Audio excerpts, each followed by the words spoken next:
मोक्षतमप्रमेयमनघम् निर्वाणशान्तिप्रदम् ब्रह्मा शम्भुफणीन्द्रसेव्यमनिशम् वेदान्तवेद्यं विभुम् रामाख्यं जगदीश्वरं सुरगुरुं मायामनुष्यं हरिं वन्देऽहं करुणाकरं रघुवरं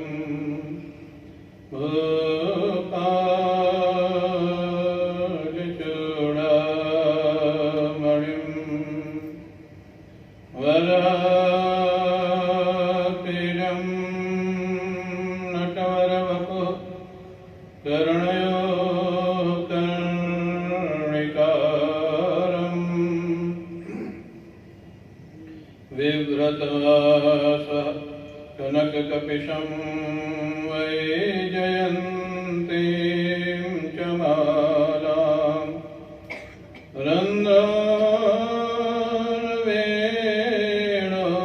रन्ध्रवेणोरधरसुधया पूरयन् गोपवृन्दैः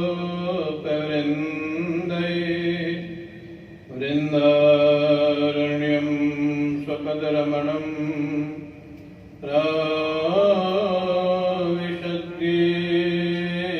प्राविशद्गीतकीर्तिः सच्चिदानन्दरूपाय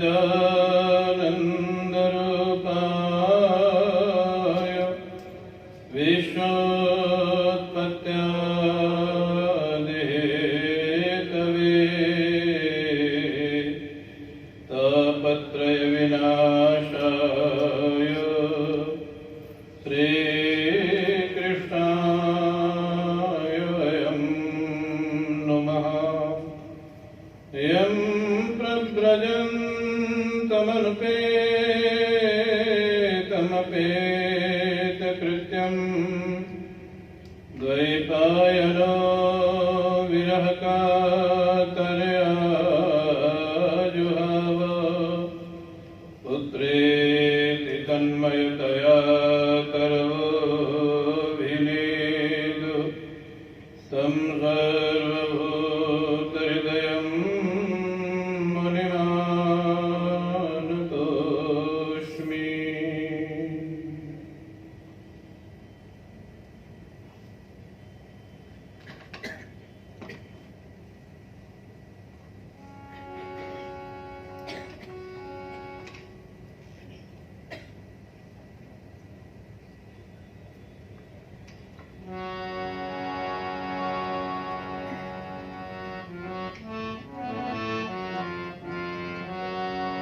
Krishna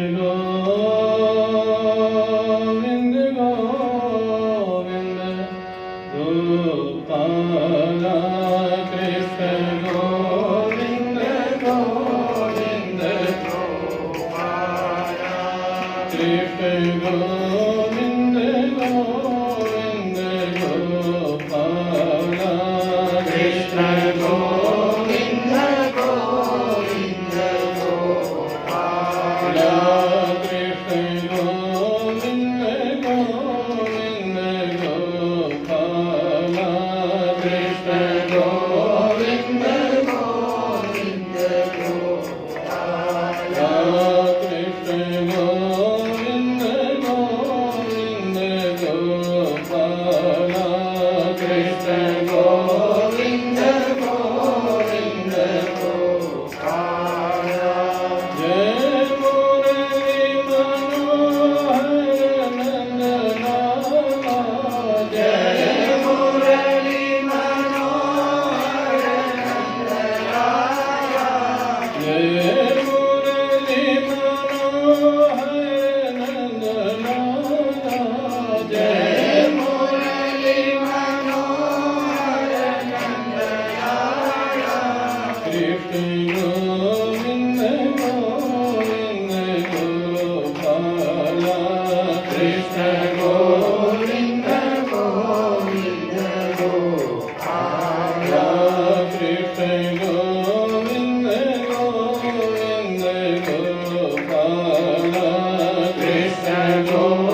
नारायण।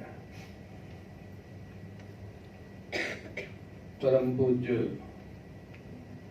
प्रातः स्मरणीय श्री सद्गुरुदेव भगवान के श्री चरण अरविंदों में साष्टांग प्रणाम। परम श्रद्धेय परम पूज्य श्री प्रेमपुरी जी महाराज के श्री चरण अरविंदों में साष्टांग प्रणाम। आदरणीय सोमदत्त जी, आदरणीय मधु भाई, आदरणीय गिरीश भाई, प्रिय ललित, समुपस्थित सत्संग प्रेमी सज्जनों, भक्तिमती माताओं, हम सभी लोग पुनः भगवान कृष्ण के वेणु निनाद को श्रवण करके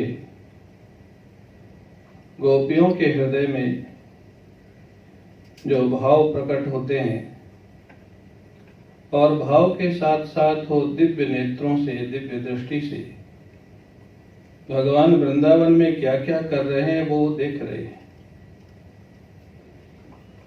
अर्जुन को तो भगवान ने कहा दिव्यम ददामि ते चक्षु, मैं तुमको दिव्य दृष्टि देता हूं जिससे तुम मेरे स्वरूप को देख सकोगे, जान सकोगे। और गोपियों को सहज में मिली हुई है, क्योंकि भगवान क्या क्या कर रहे हैं वैसे वर्णन कर रहे हैं जैसे संजय को दिव्य दृष्टि मिली थी, वो महाभारत में क्या क्या हो रहा है इसे वर्णन कर रहा था। और यही ब्रजवासियों की विशेषता है। हम और आप सामान्य साधक प्रवेश करते हैं, प्रयास करते हैं कि हमारे जीवन में ज्ञान की उत्पत्ति हो, ज्ञान की प्राप्ति हो, अज्ञान की निवृत्ति हो। और भागवत में वर्णन आता है कि यशोदा जी को अनेक बार ज्ञान प्रकट हो जाता था, ज्ञान की निवृत्ति हो जाती थी। भगवान उस ज्ञान को आवृत कर देते थे। भगवान ने जब मिट्टी खाई, आप लोग सब जानते हैं, और ग्वाल बालों ने शिकायत कर दी कि लाला ने मिट्टी खाई। मैया ने छड़ी हाथ में लेकर के धमकाया, मिट्टी खाई। माखन खाए तो कोई बात नहीं, मिट्टी खाई नुकसान करेगी। और वो जानते थे कि खाई तो है, लेकिन थोड़ी देर देखा, शांत जब इधर उधर ग्वाल बाल हो गए तो बोले नहीं खाई, नहीं खाई। ये सारे लोग तो कह रहे क्या क्रांतिकारी लीला थी भगवान की। बोले सर्वे मिथ्या विसंशिना, सब झूठ बोलते हैं। अगर कोई एक व्यक्ति कहे कि सब झूठ बोलते हैं, मतलब उसी के बोलने में गड़बड़ है। क्योंकि वहां पे वर्णन है कि मैया को भी भरोसा नहीं हुआ कि लाला सच बोल रहा है। क्या प्रमाण? भैया ने कहा अच्छा ठीक है, मान लिया सब झूठ बोलते हैं। पता कैसे लगे कि तुम झूठ बोलते हो कि वो झूठ बोलते हैं? सबसे अच्छा है कि तुम मुख खोल के दिखाओ, अभी पता लग जाएगा कौन झूठ बोलता है। अब लाला समझ गए कि अभी इसका अर्थ क्या निकला, मैंने मैया को भी लाला की बात पे पूरा भरोसा नहीं था, तभी तो पूछी, नहीं तो मान जाती। भरोसा होता तो क्यों बोलती, मुख खोल के दिखाओ। लाला ने सोचा मिट्टी तो खाई है और मुख में है, अब अगर दिख गई तो प्रारंभ हो जाएगा डंडा डंडी। व्याकरण में प्रयोग है डंडा डंडी, जब एक दूसरे को डंडे से मारते हैं ना, उसका नाम है डंडा डंडी। तो भगवान कृष्ण ने ऐसी लीला की कि मैया को मुख दिखाया तो मिट्टी विट्टी तो गायब हो गई, ब्रह्मांड का दर्शन होने लग गया। लाला के मुख के अंदर सारा ब्रह्मांड, ब्रह्मांड के अंदर भारतवर्ष, भारतवर्ष के अंदर ब्रज, ब्रज के अंदर गोकुल, गोकुल के अंदर नंद भवन, और नंद भवन के अंदर एक बाल कृष्ण और एक यशोदा और मुख के अंदर। अब यशोदा जी को तो समस्या खड़ी हो गई है, वो यशोदा सच है या मैं यशोदा सच हूँ, वो लाला सच्चा है या ये लाला सच्चा है। अब वो तो यशोदा जी बहुत घबराने लग गई, उनको मिट्टी विट्टी के बाद तो भूल गई। मैया को लगा जिसको मैंने लाला मान रखा है वो मेरा लाला नहीं है, ये तो साक्षात भगवान है, परमात्मा है। जिसके मुख में सारा, जिसके अंदर सारे ब्रह्मांड है वो परमात्मा है। यशोदा में यह हाथ जोड़ के स्तुति करना प्रारंभ करने वाली थी। सुखदेव जी कहते हैं राजन व्यतनोत वैष्णवी मायाम, कन्हैया ने अपनी अपनी स्वजन मोहिनी माया से कहा, जाओ मैया के ज्ञान को आवृत कर दो, ढक दो। मैया को ये पता न लगे कि मैं भगवान हूं। अगर ये पता लग जाएगा तो मैया को बाल लीला का आनंद नहीं मिलेगा, जिसके लिए मेरा अवतार हुआ है। ढक दो इनके ज्ञान को। व्यतनोत वैष्णवी माया, माया को प्रेरित किया, लेकिन वहां पर विशेषण लगा दिया वैष्णवी माया। वैष्णवी माया माने माया के भी अनेक विभाग हैं भगवान के।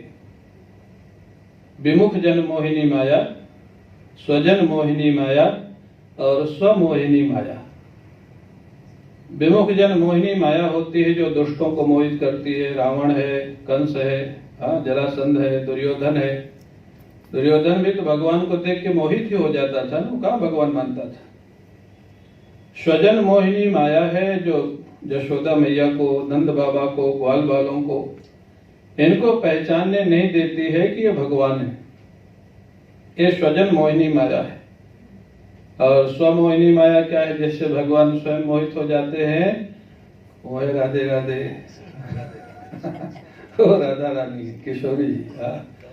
स्वमोहिनी माया, भगवान जहाँ स्वयं मोहित हो जाते हैं, जिनके दर्शन के लिए भगवान क्या क्या बन के जाते हैं। आप लोगों ने सुना होगा ना, बरसाने भगवान क्या क्या बन के जाते थे। मनिहारी, कभी चूड़ी पहनाने वाले बन के जाते थे, कभी क्या गोदना गोदते हैं क्या, वो बन के जाते थे। क्या बोलते हैं उसको, मनिहारी? अच्छा।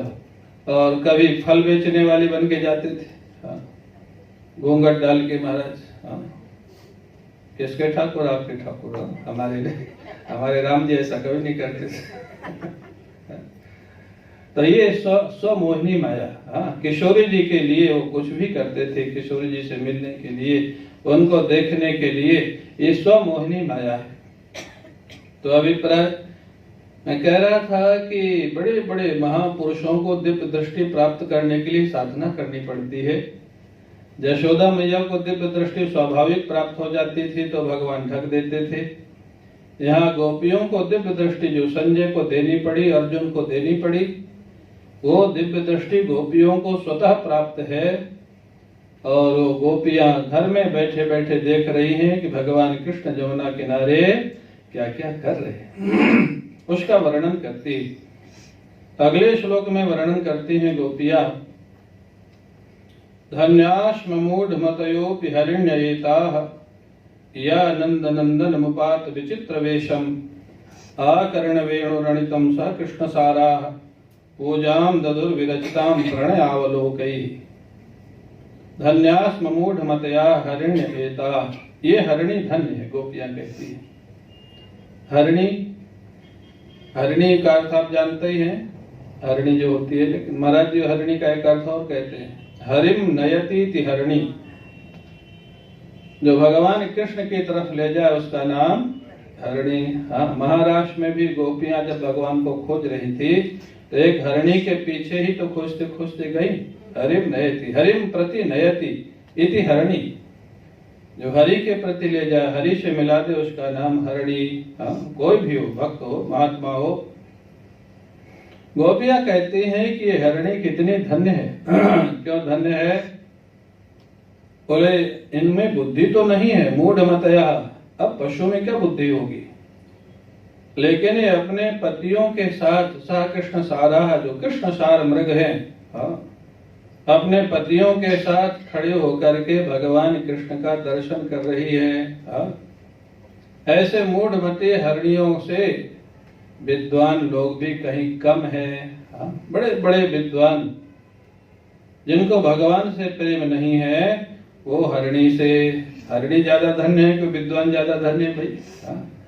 महाराज जी कहते हैं मूढ़ मतया, ये संकेत कर दिया गोपियों ने कि अगर भगवान से प्रेम हो जाए तो मूढ़ मति भी धन्य है, और भगवान से प्रेम ना हो तो बड़े बड़े बुद्धिमान भी धन्य नहीं है। और भगवान के रास्ते में श्री वल्लभाचार्य महाराज ने अपनी सुबोधिनी में लिखा है, भगवान के रास्ते में जो बहुत तीव्र बुद्धि जिनकी होती है, उनको थोड़ा भगवान को पाने में समय लगता है, क्यों? उनके मन में तर्क बहुत होते हैं। हाँ, ये कैसे हुआ, वो कैसे हुआ, वो कैसे हुआ, भगवान ऐसे कैसे हो सकते हैं, भगवान ऐसे कैसे कर सकते हैं। और हम और आप तो रोज ही भगवान को सलाह देते रहते हैं, भगवान आपने क्या किया। माने भगवान आपने क्या किया, इसका अर्थ क्या निकला कि भगवान की समझ थोड़ा कम है जो उन्होंने किया, हम जो समझ रहे हो थोड़ा ज्यादा ठीक है, ये होना चाहिए था, ये नहीं होना चाहिए था जो हुआ। क्यों बोलते हैं कि नहीं बुद्धिमान लोग? आप लोग भी बोलते हैं? हाँ ना, तो बोलो। कभी कभी बोलते होंगे ना, ये अरे भगवान आपने क्या किया। हाँ, अरे भगवान को क्या पड़ी है कि आपको कुछ नुकसान कर तो आपके कर्म का फल होगा या कुछ अच्छा होने वाला होगा।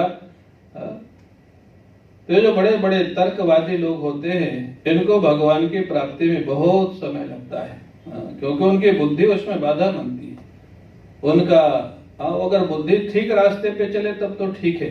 हाँ, बुद्धि तीक्ष्ण होना अलग बात है और बुद्धि शुद्ध होना अलग बात है। हाँ, गोपियों की बुद्धि बहुत तीक्ष्ण नहीं थी लेकिन शुद्ध थी। लेकिन ऐसा नहीं कि तीक्ष्ण बुद्धि वाले नहीं पाते। अर्जुन की बुद्धि तीक्ष्ण थी, उद्धव बहुत बड़े विद्वान थे, लेकिन तीक्ष्णता के साथ साथ शुद्धता हुए, स्वच्छता के साथ साथ पवित्रता हुए, तो भगवान के रास्ते में व्यक्ति चलेगा। कभी कभी जो विश्वसनीय व्यक्ति, विश्वसनीय माने जो बहुत जल्दी विश्वास कर लेते हैं, वो भगवान को जल्दी पा लेते हैं। अच्छा, पहले एग्जाम्पल दृष्टांत देके बताओ। एक बार किसी ने कहा कि आकाश का कोई अंत नहीं है, अनंत है आकाश। तो मच्छर और गरुड़, मोर दोनों ने कहा ठीक है, हम जाके देखेंगे कि आकाश की कितनी लंबाई चौड़ाई, हम पता करके आएंगे। तो मच्छर भी उड़ा। मच्छर कितना उड़ेगा, थोड़ी दूर उड़ के बेचारा नीचे आ गया, बोले आकाश का कोई अंत नहीं, अनंत है। और जो गरुड़ है, गरुड़ और मोर में फर्क होता है। मोर ज्यादा नहीं उड़ पाता है, गरुड़ बहुत उड़ता है। गरुड़ बहुत दूर तक गया, हजारों किलोमीटर तक चला गया, लेकिन लौट के आए तो निर्णय क्या हुआ, आकाश का कोई अंत। तो फायदे में कौन रहा भाई, मच्छर या गरुड़? अरे वही बात उसने बहुत घंटों तक पता लगाई, वही बात मच्छर को पहले पता लग गई।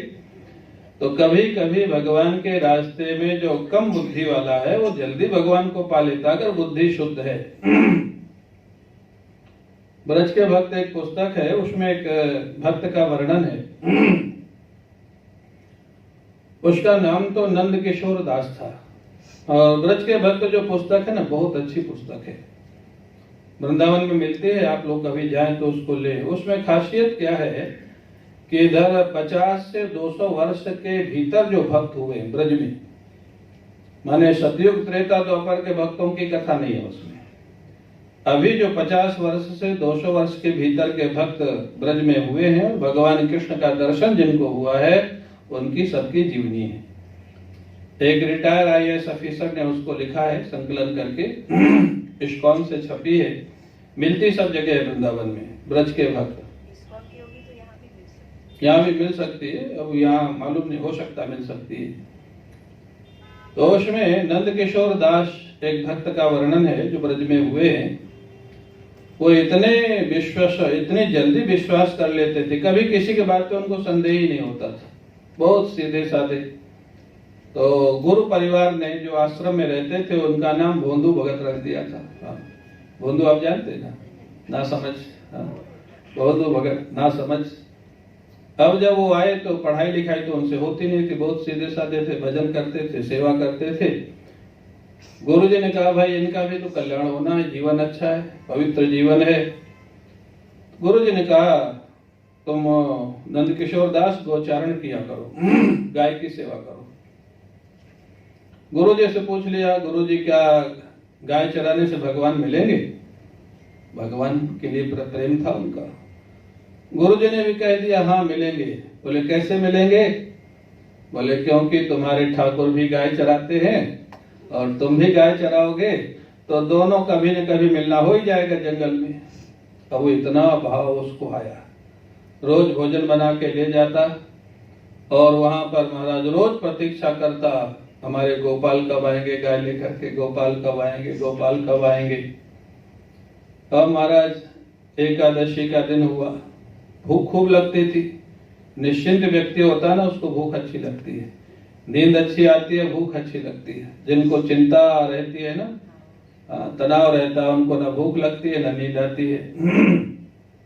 खूब खाते थे मस्ती से। अब महाराज एकादशी का दिन आया, गुरु जी ने कहा नंद किशोर दास आज तो एकादशी है, व्रत करोगे? बोले नहीं गुरु जी, हमसे तो होगा नहीं। बोले फिर? बोले अच्छा ठीक है, ले जाओ जो भी खाना है, लेकिन ठाकुर को भोग लगा के खाना। अब महाराज ठीक है, विश्वास हो गया, ठाकुर तो आते हैं रोज, गोपाल गाय चराने आते, नहीं मिले कोई बात नहीं। और उस दिन वो बैठे रहे, ठाकुर आएंगे तब खाएंगे। गुरु जी ने कहा ठाकुर तो आते। भगवान समझ गए कि इसको तो पूरा भरोसा है कि मैं रोज आता हूँ और आऊंगा, जाना पड़ेगा, नहीं तो ये खाएगा नहीं। भगवान आ गए महाराज।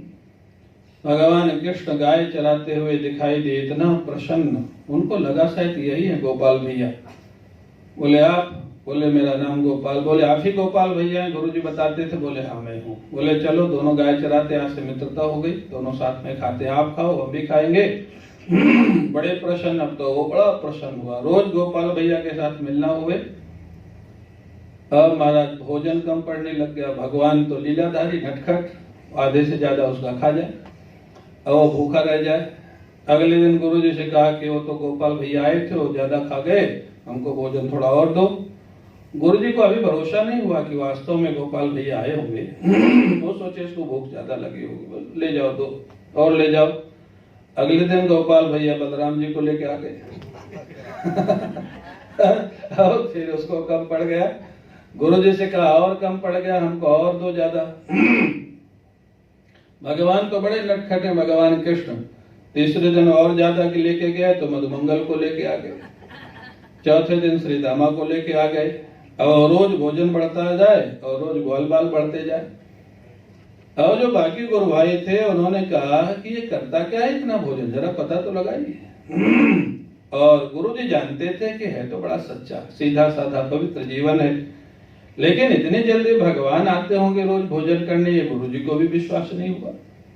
गुरु जी तो गुरु जी थे, बुद्धिमान थे। उन्होंने कहा अच्छा देखो नंद किशोर दास, आज ऐसा करो कि गाय लेके जाओ या मत जाओ, लेकिन आज गोपाल भैया को कहना आज तुम्हारा हमारे गुरु जी के यहाँ निमंत्रण है, आज जंगल में भोजन नहीं करेंगे, आज हमारे आश्रम में भोजन करेंगे। पता लग जाएगा गोपाल भैया कौन है, कौन आते हैं, कौन खाते हैं। नंद किशोर दास बोले हाँ क्यों नहीं, वो तो मेरे मित्र हैं, ले आऊंगा। भरोसा है, पूरा भरोसा, शंका कभी होती ही नहीं थी। अगले दिन गए, बोले गोपाल भैया आज आपका भोजन हमारे गुरु जी के आश्रम में है। गुरु जी ने कहा है। अब जो भगवान थे उन्होंने सोचा कहाँ फंसा दिया, ये तो सीधा साधा जीवन है, सच्चा भक्त है, ये तो मेरे दर्शन का अधिकारी है। हाँ, लेकिन इसके गुरु जी का जीवन भी अभी इतना पवित्र नहीं है जितना पवित्र इसका है। हाँ, इतना सहज, इतना सरल। बोले भाई तुम यहीं ले आओ, आश्रम में जाने की मेरी इच्छा नहीं है। गोपाल भैया से कहा देखो मैंने गुरु जी को कह दिया मैं ले आऊंगा, हमारी आपकी मित्रता है, अगर आप नहीं गए मेरे साथ तो हम आपकी मित्रता तोड़ देंगे। और तुम क्या कर सकते हैं, माने वो भक्त भगवान को धमकी दे रहा है, हम आपकी मित्रता तोड़ देंगे अगर आप नहीं चले। भगवान तो कोई तोड़े जोड़े उनको कोई फर्क नहीं पड़ता, लेकिन प्रेमी की मित्रता नहीं तोड़ सकते हैं।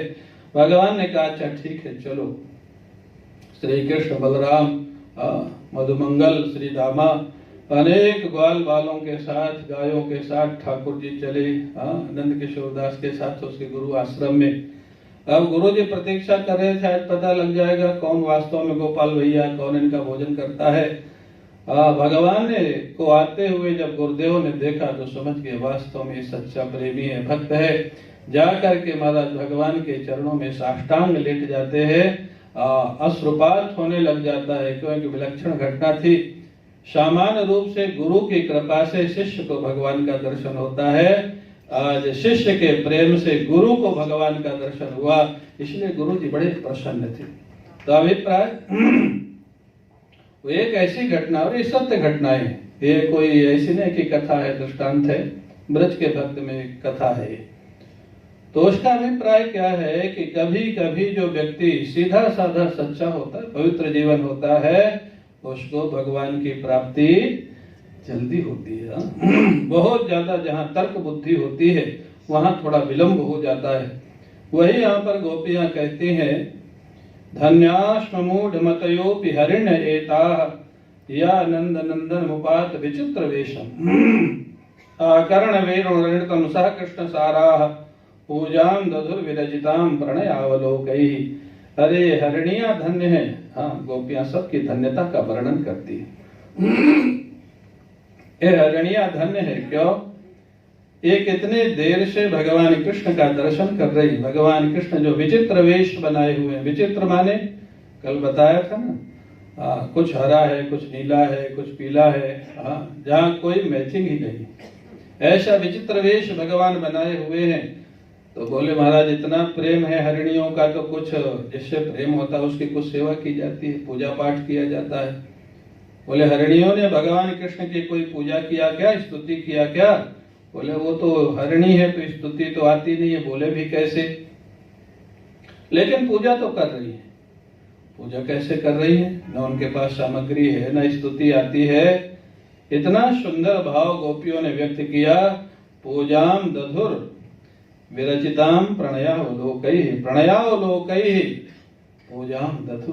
हाँ, इतनी अनुराग पूर्ण दृष्टि से श्री कृष्ण को देख रही है, वो अनुराग से देखना ही मानो श्री कृष्ण की पूजा हो गई। हाँ, भगवान ये कहा कहते हैं कि 56 भोग से मेरी पूजा करो, बड़े बड़े स्तोत्रों से मेरी पूजा करो। भगवान को कहते हैं जो तुम्हारी योग्यता है उसी योग्यता से प्रेम के साथ, भाव के साथ मेरी पूजा करो।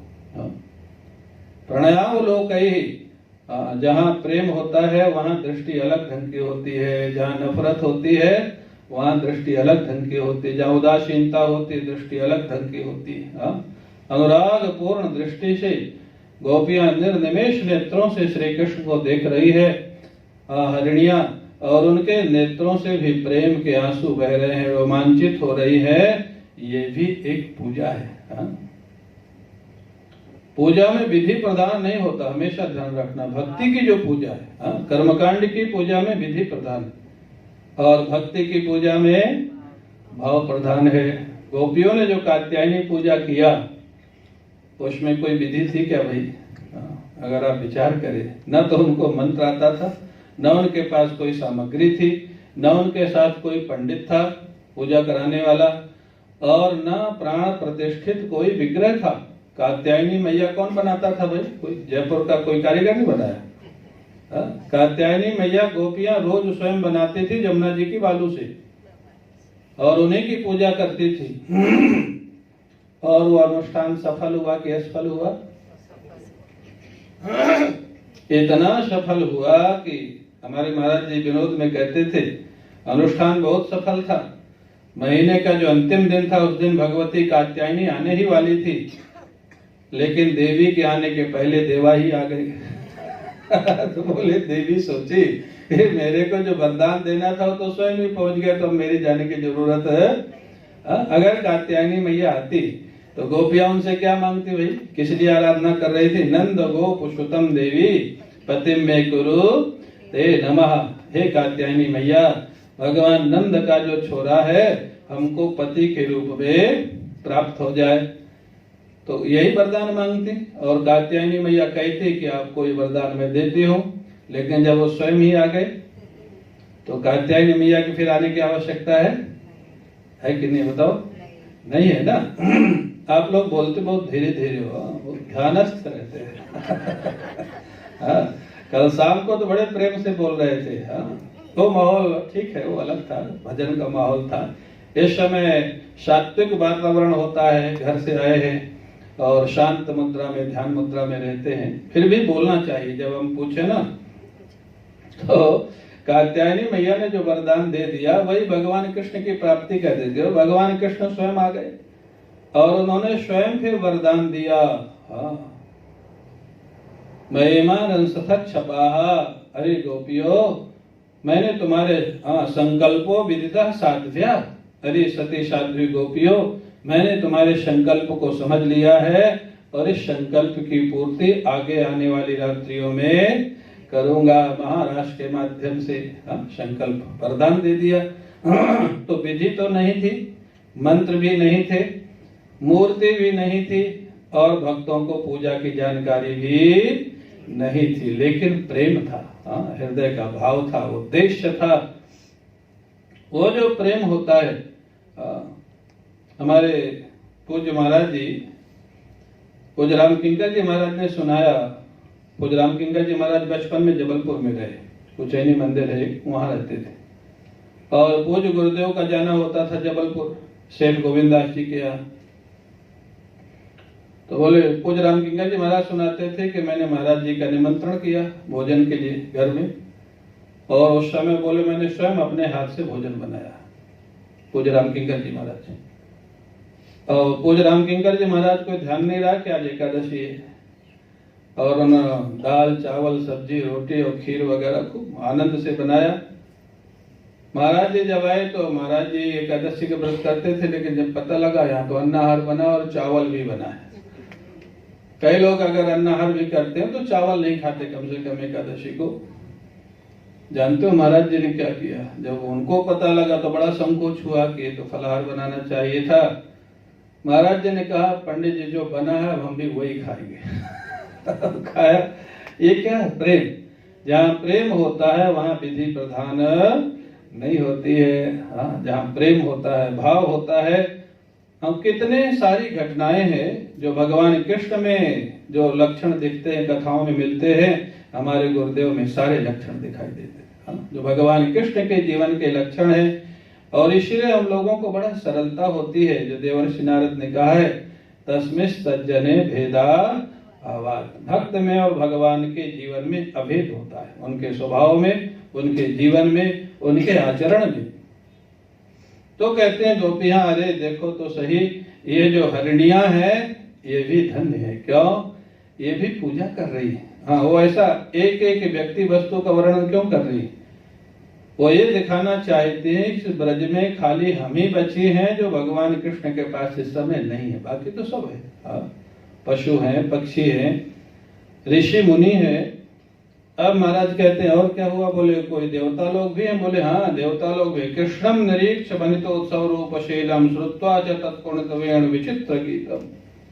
भगवान कृष्ण को देख करके और उनका वेणु निनाद श्रवण करके देव्या विमान गतया, विमानों जो बैठी हुई जो देवियां हैं, देवियां मतलब स्वर्ग की देवियां, विमानों में बैठी हुई भगवान कृष्ण की बांसुरी का श्रवण कर रही हैं।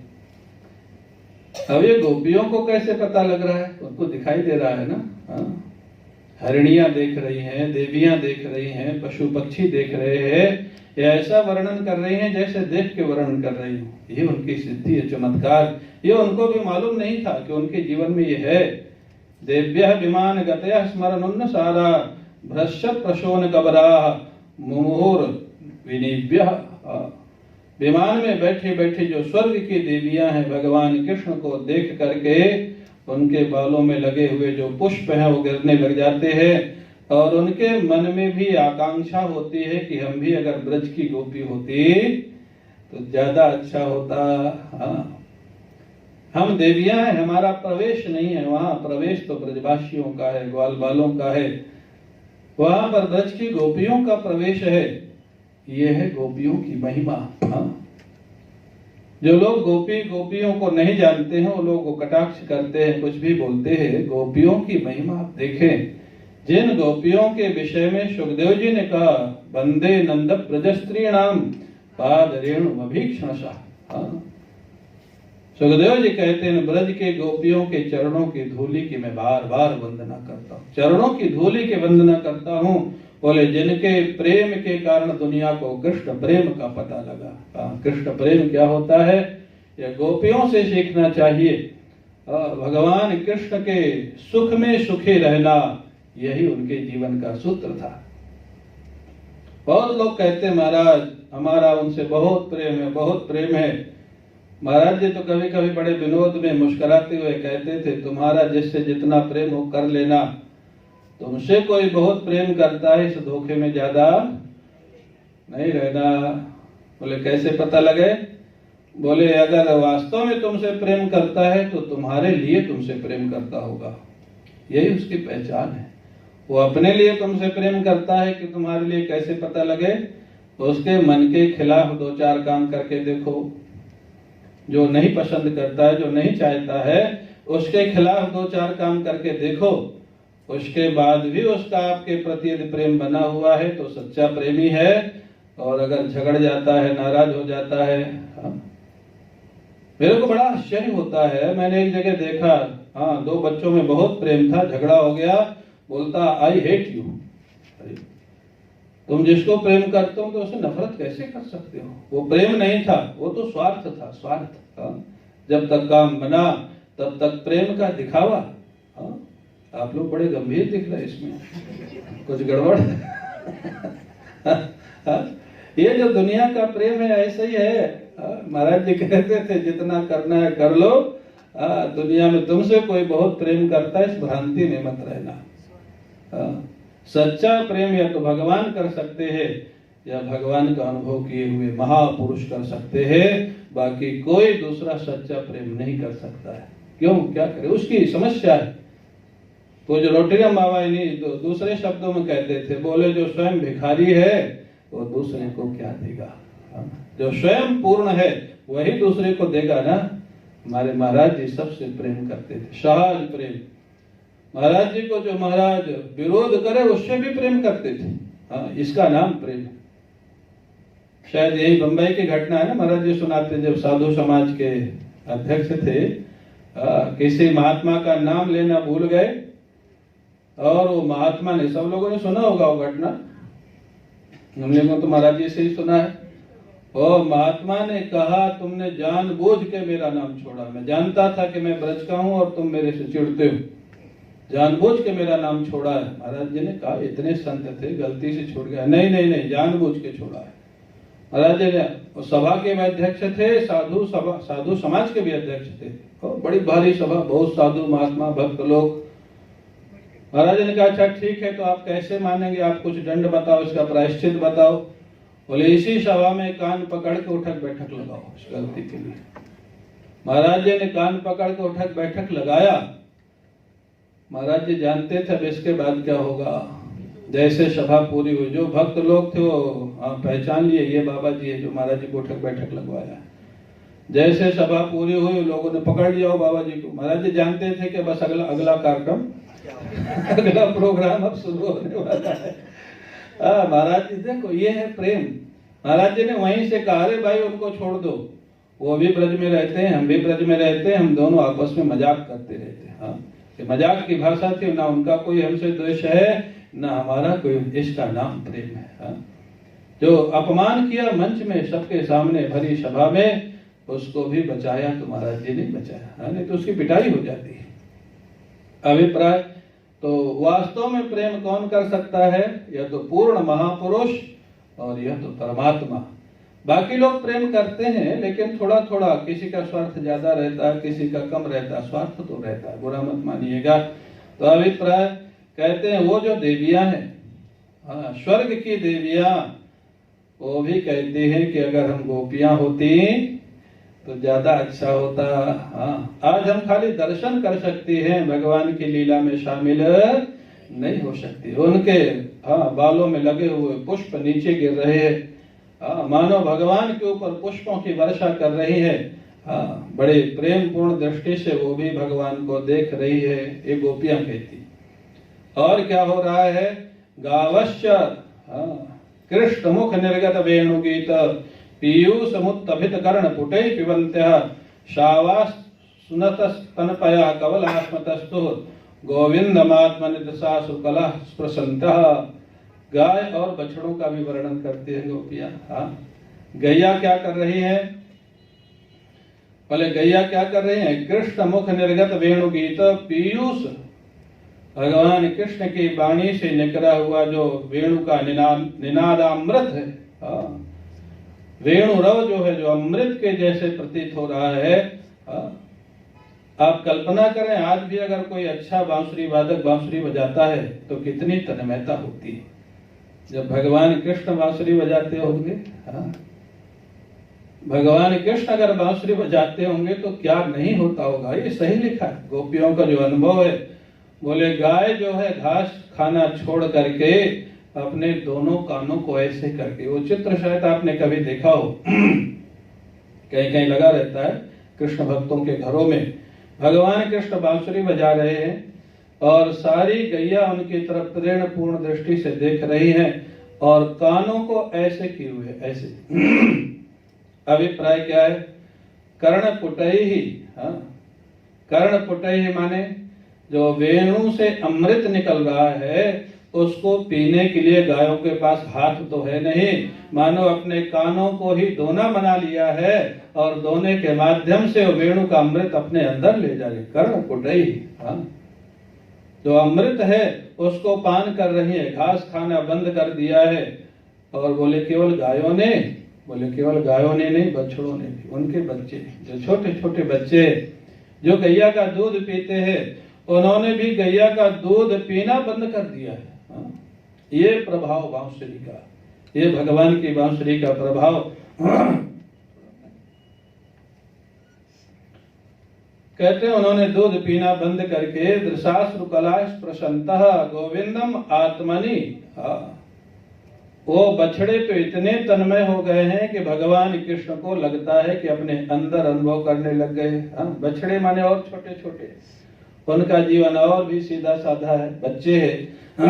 वो गैया का दूध नहीं पी रहे, गैया का दूध पीना छोड़ करके वो भी भगवान कृष्ण की तरफ प्रेम पूर्ण दृष्टि से देख रहे हैं। और कौन कौन देख रहा है? और बोलते हैं ये गोपियों का जो दर्शन था। प्रायो बतांग विहगा मनयो वनेश्विन कृष्णेक्षितम तदुतम कल वेणुगीतम आरुहे द्रुमभुजान रुचिर प्रवालान श्रवंत मीलत दृशो विगतान्यवाचः। बोले तो गैया और बछड़ों की बात हो गई। और जो पक्षी थे, पक्षी, महाराज जी कहते पक्षी का दोनों अर्थ होता है, जिसके पंख हो उसका नाम पक्षी, और जो किसी का पक्षपाती हो जाए उसका नाम पक्षी। बोले जो कृष्ण प्रेम के पक्षपाती थे, भगवान कृष्ण से जिनका प्रेम था, और भगवान कृष्ण के प्रेमी पक्षपाती होते ही हैं, क्योंकि भगवान कृष्ण के विषय में कुछ बोलो तो उनके तरफ वकालत करते, उसका नाम पक्षपाती है। तो उनको बोलो भगवान कृष्ण ने माखन चुराया था, बोले नहीं माखन नहीं चुराया था, गोपियों की खुशी के लिए किया था। ठीक है, हमारा तो कभी कभी कृष्ण भक्तों से काफी हंसी विनोद में झगड़े हो जाता है। मैंने एक बार कहा, वृंदावन की बात है, प्रवचन के बाद एक माता जी झगड़ गई हमसे। मैंने कहा कि देखो राम जी इतने सुंदर थे, आप लोग जानते हैं जब सेतु बंद हुआ तो नल ने जो पत्थर डाले वो तो तैरने लग गए और एक सेतु बन गया। लेकिन भगवान श्री राम सेतु बंध को देखने के लिए जब पुल पे खड़े हुए तो जल जंतु समुद्र से निकल आए और दोनों साइड लाइन से वो खड़े हो गए। एक पुल बंदरों ने बनाया, दो पुल भगवान के दर्शन से जल जंतुओं का बन गया। अपर जलचरण ऊपर चढ़ चढ़ी पारे जान, सेतु बंध भय भीड़ अति कभी नभ पंथ उड़ाही। हमारा सेतु छोटा पड़ गया, बानर भालू की सेना बहुत बड़ी थी। कुछ लोग उस सेतु से जा रहे हैं, कुछ लोग जो जल जंतु ऊपर आए हुए थे उनके ऊपर चढ़ चढ़ के पार हो रहे हैं, वो जल जंतु हंस नहीं रहे। मैंने उनसे कहा कि मगरमच्छ थे, जितने जल जंतु भयंकर होते सब खड़े थे राम जी के सौंदर्य को देख करके, और उनका सेतु बन गया। इतने आकर्षित थे भगवान श्री राम के सौंदर्य से। लेकिन भगवान कृष्ण के सौंदर्य से ना घासुर आकर्षित हुआ, न बकासुर हुआ, न पूतना हुई, ना काली नाग हुआ। तो भाई कैसे माना जाए किसका सौंदर्य ज्यादा था? क्यों भाई आप क्या मानेंगे? तर्क तो ठीक है ना हमारा। काली नाग ने डस लिया, अगर वो आकर्षित होता तो डसता नहीं ना। अघासुर तो उनको खाने के लिए अंदर ही ले गया, बकासुर भी उनको खाना चाहता था। तो एक भी पशु पक्षी आकर्षित नहीं हुआ, फिर आप कैसे बोलते हो श्री कृष्ण बहुत सुंदर थे? भाई आपसे अगर पूछे, ज्यादा कृष्ण भक्ति बैठे होंगे, ठीक है कल सोच के बता देना, कल तो गुरु पूर्णिमा, परसों बता देना। क्या होगा? अब जो होगा वो तो हमको नहीं पता, हमको तो जो कथा है हमने बताया तो आपको सोचना है क्या था। तो आपको एक प्रश्न दे दिया परसों के लिए।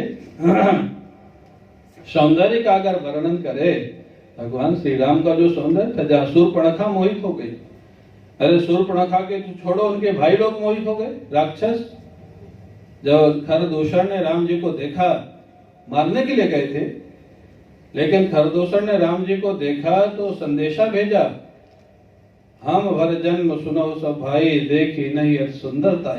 अरे भाई, हमने ऐसा सौंदर्य देखा नहीं पूरे जन्म में, हम नहीं चाहते कि सौंदर्य पृथ्वी से समाप्त हो।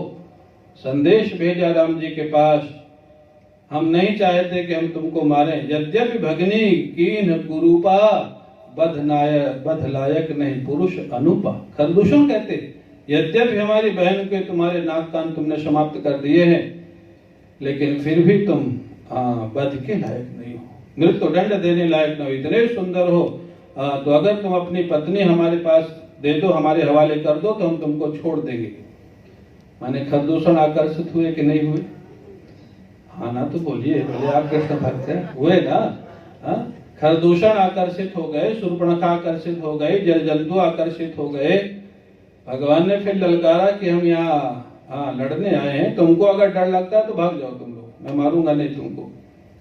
फिर भगवान कृष्ण पे कोई आकर्षित क्यों नहीं हुआ गोपियों को छोड़ के?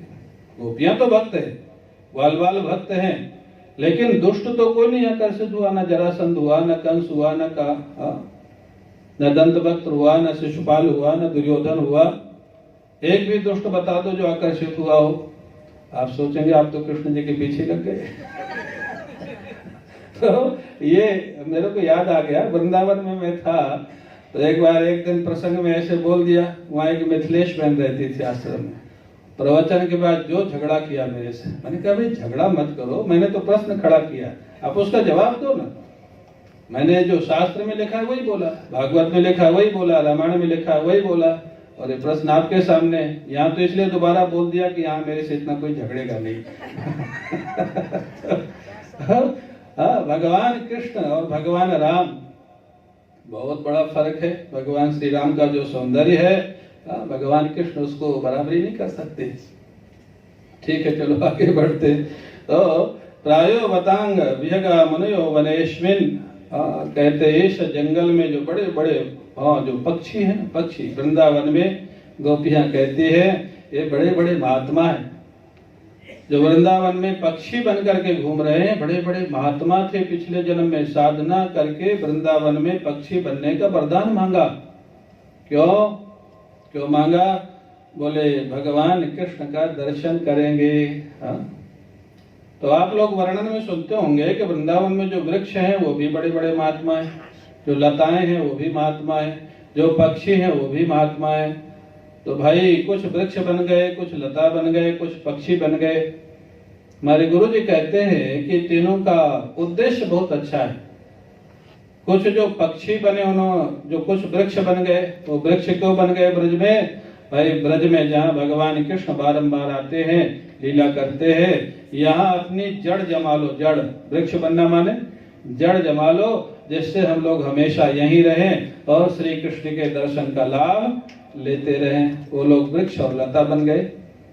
बोले फिर जो पक्षी बने वो वृक्ष क्यों नहीं बने? बोले जो पक्षी बने वो थोड़ा और ज्यादा बुद्धिमान थे। उन्होंने सोचा वृक्ष बनेंगे तो उस वृक्ष के नीचे जब श्री कृष्ण आएंगे तब लीला का दर्शन होगा।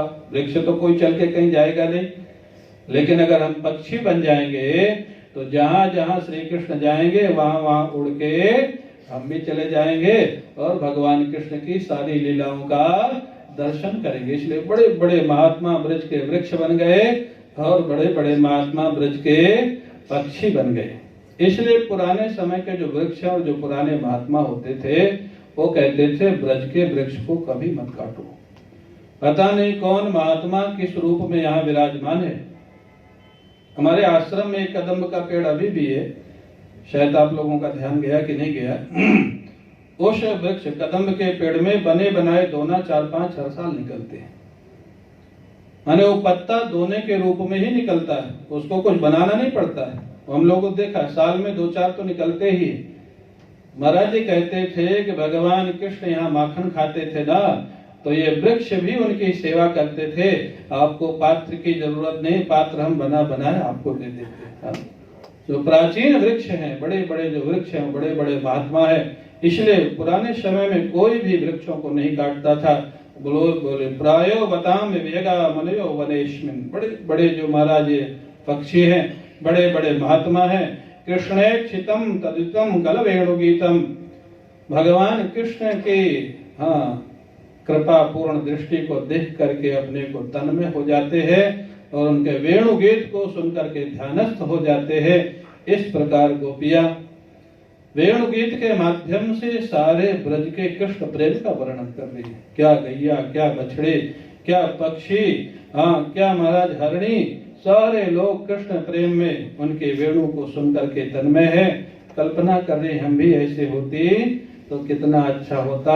इस प्रकार गोपियां और वर्णन करेंगे और उसके चर्चा हम लोग परसों करेंगे। परसों इसका विश्राम भी करेंगे वेणु गीत का। आज इतना ही। बोले बाके बिहारी लाल की, सद्गुरुदेव भगवान की।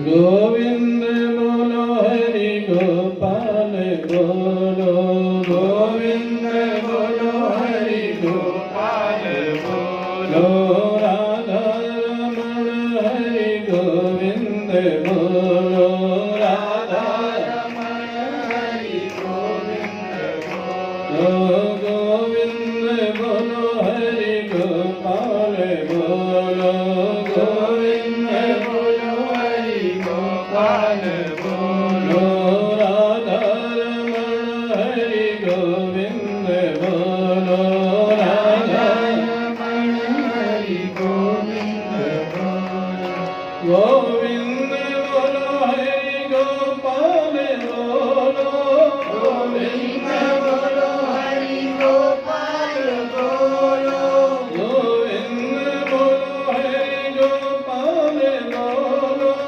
गोविंद बोलो हरि गोपाल बोलो, राधा रमण हरि गोविंद बोलो, राधा रमण हरि गोविंद बोलो, गोविंद बोलो हरि गोपाल बोलो, गोविंद बोलो हरि गोपाल बोलो, राधा रमण हरि गोविंद बोलो, राधा रमण हरि गोविंद बोलो, गोविंद बोलो हरि गोपाल बोलो, गोविंद